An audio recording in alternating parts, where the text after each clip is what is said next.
ये कहानी है कुछ नौजवान समुद्री लुटेरों की जो एक रहस्यमयी खजाने को खोजने के साथ साथ कुछ ऐसा करते हैं कि कई नामी गिरामी समुद्री लुटेरों की रातों की नींद उड़ जाती है। कैलाश वाणी आपका स्वागत करता है। आज हम बात करने जा रहे हैं नेटफ्लिक्स की latest web series One Piece की। इस कहानी को 8 एपिसोड में बांटा गया है, तो चैनल को जरूर सब्सक्राइब करें ताकि आगे के आने वाले एपिसोड्स आप मिस न करें। कहानी का शुरुआती सीन मौजूदा समय से 22 साल पहले के लॉकडाउन शहर का दिखाया गया है, जहां पर लाखों लोगों के सामने समुद्री लुटेरों का राजा गोल्ड रॉजर को मृत्यु दंड दिया जाने वाला था। सरकारी फौज का चीफ गोल्ड रॉजर के गुनाहों को गिनाते हुए उसे मारने का आदेश देने ही वाला था कि जनता में से कुछ लोग गोल्ड रॉजर से पूछते हैं कि उसने अपना खजाना कहाँ छुपाया हुआ है, जिसके जवाब में मारे जाने से पहले वो उन्हें कहता है कि तुम लोग आजाद बनो और समुद्र की तरफ चले जाओ, वही मेरा खजाना है। और इसी के साथ उसे मार दिया जाता है, जिसके बाद दिखाया गया है कि लोग समुद्र की ओर जाने लगे हैं और बागी हो चुके हैं, जो कि जन्म देता है एक महान समुद्री लुटेरों के युग को।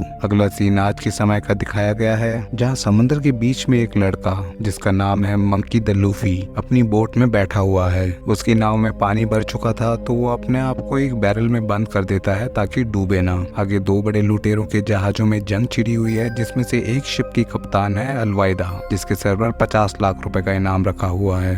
आपसी जंग के बाद दिखाया गया है कि अलवाइदा के लुटेरे जंग जीत जाते हैं। अलवाइदा एक बहुत ही घमंडी और एक पागल किस्म की लुटेरी है, जो अपने आप को दुनिया का सर्वश्रेष्ठ पायरेट मानती है। इसके बाद सीन शिफ्ट होता है रात के समय में, जहाँ पे दिखाया गया है एक सीधे साधे लड़के को जिसका नाम है कोबी। तभी उसके सामने एक बैरल में से लूफी बाहर निकलता है और बात करते वक्त वो कोबी को बताता है कि वो समुद्री लुटेरों का राजा बनना चाहता है, जिसके लिए उसे एक टीम की जरूरत है। वह उसे अपने बचपन की कहानी बताता है कि वो छोटे से ही पायरेट बनना चाहता था, और जब उसका चाचा उसे कहता है कि वो अभी तैयार नहीं हुआ है, तो जिद में वो अपने मुंह पे चाकू मार देता है, सिर्फ ये दिखाने के लिए कि वो अब रफ एंड टफ बन चुका है। कहानी वापस प्रेजेंट में आती है तो लूफी बताता है कि वो ग्रैंड लाइन की ओर जा रहा है। वहाँ से लूफी और कोबी बाहर निकलने वाले ही थे कि लूफी गलती से एक जोर की आवाज कर देता है और सभी सिपाही उड़ जाते हैं। अलवाइडा के वहाँ पहुँचने पर लूफी उसकी बेइज्जती करने लगता है और वे लोग उसे मारने लगते हैं। तभी हम देखते हैं कि लूफी का शरीर मानो रबड़ का बना हुआ है और वो अपनी शक्ति का इस्तेमाल करते हुए सभी को धराशायी कर देता है, जिसके बाद लूफी कोबी को अपने साथ ले जाता है। आगे कोबी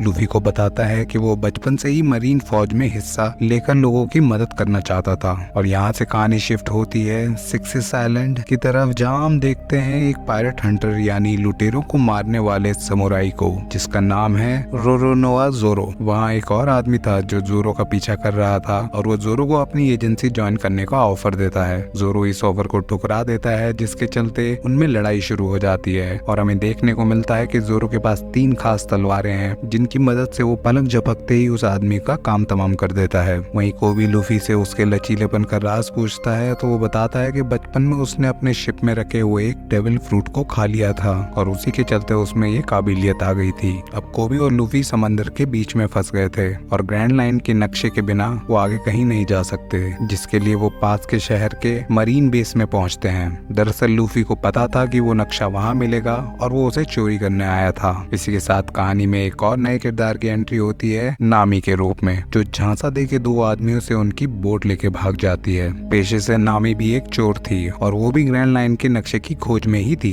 अब सीन शिफ्ट होता है शेल टाउन के मरीन ब्रांच पर, जहाँ की दीवारों पर कई समुद्री लुटेरों के वांटेड पोस्टर्स लगे हुए थे और लूफी चाहता था कि उसका भी ऐसा ही नाम हो। वहाँ से वे दोनों पास की कैंटीन में खाना खाने के लिए आते हैं, जहाँ एंट्री होती है जोरो की, जो कि एक बोरे में उस आदमी का शरीर लेके आया था जिसे उसने वहाँ आने से पहले मारा था। और वहीं पे नामी भी थी, जिसपे मरीन के फौजी लाइन मार रहे थे। तभी एक छोटी बच्ची के चक्कर में जोरो की बहस हो जाती है मरीन बेस के इंचार्ज के बेटे से। जोरो उस लड़के और उसके आदमियों की जम की कुटाई कर देता है और वहाँ बैठा हुआ लूफी ये सब देख रहा था और वो जोरो की ताकत से काफी इम्प्रेस्ड था। जोरो कैप्टन मॉर्गन के लड़के को लेके उसके बाप के पास जाता है ताकि वो पिछले पायरेट को मारने की इनाम राशि ले सके, लेकिन कैप्टन मॉर्गन उसे कहता है कि उसे 7 दिन की सजा काटनी होगी क्योंकि उसने मरीन के फौजियों पर हमला किया था। जोरो को उसकी बात माननी पड़ती है, वरना वो सब जगह जोरो की खबर फैला देता और जोरो को आगे से कभी इनामी राशि नहीं मिलती। अगले सीन में हम देखते हैं नक्शे की तलाश में लूफी एक सुरंग के जरिए गलती से उस जगह पे पहुंच जाता है जहां जोरो को बंदी बनाया हुआ था। वहां लूफी उसे खोलते हुए बताता है कि वो लुटेरों का राजा बनना चाहता है और वो जोरो को अपनी टीम में शामिल करना चाहेगा, जिसपे जोरो उसे उसे सीधा मना कर देता है। दूसरी तरफ नामी भी मरीन की ड्रेस पहन के नक्शा ढूंढने में लगी हुई थी और वो एक नक्शों के स्टोर में घुस जाती है। तभी लूफी भी वहाँ पहुँच जाता है,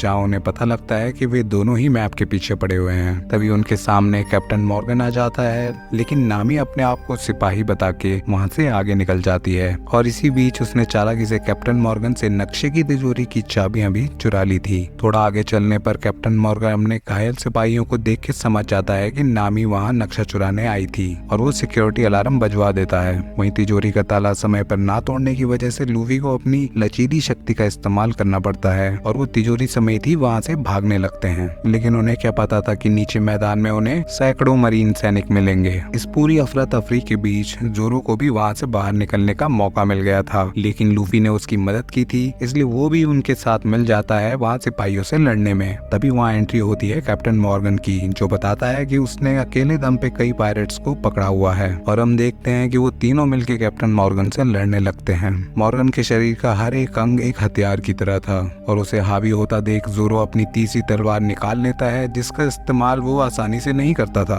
और वे तीनों एक दूसरे की मदद करके कैप्टन मॉर्गन को परास्त कर देते हैं और वहाँ से तिजोरी लेके चले जाते हैं। अपनी बोट पर पहुंचकर लूफी कोबी का वेट करने लगा और कोबी वहाँ आकर बताता है कि वो उसके साथ नहीं आ सकता क्योंकि वो मरीन बनकर लोगों की मदद करना चाहता था और वो उसे कहता है कि अगली बार मिलने पर वो उसका दोस्त नहीं दुश्मन होगा। इसके बाद कोबी से विदा लेते हुए लूफी, नामी और जोरो तिजोरी के साथ एक सफर पर निकल जाते हैं। एपिसोड के अंत में दिखाया जाता है कि ग्रैंड लाइन का नक्शा चोरी होने की खबर सब जगह फैल जाती है और ये खबर कहानी की शुरुआत में दिखाए गए मरीन चीफ गा पर भी पहुंच चुकी है कि नक्शे को एक टोपी वाले पायरेट ने चुराया है, जिसके चलते वो अपने आदमी को शेल टाउन की तरफ चलने का ऑर्डर देता है। वहीं इस कहानी में एंट्री होती है एक बगी नाम के पायरेट की, जिसके सर पर 1.5 करोड़ रुपए का इनाम रखा हुआ था और एक तरह से वो इस नक्शे पर अपना मालिकाना हक समझता था और उसके कानों पर भी ये खबर पहुंच चुकी है। इसी के साथ इस एपिसोड का अंत हो जाता है। इस चैनल को जरूर सब्सक्राइब करें ताकि अगला एपिसोड आप बिल्कुल भी मिस ना करें। धन्यवाद।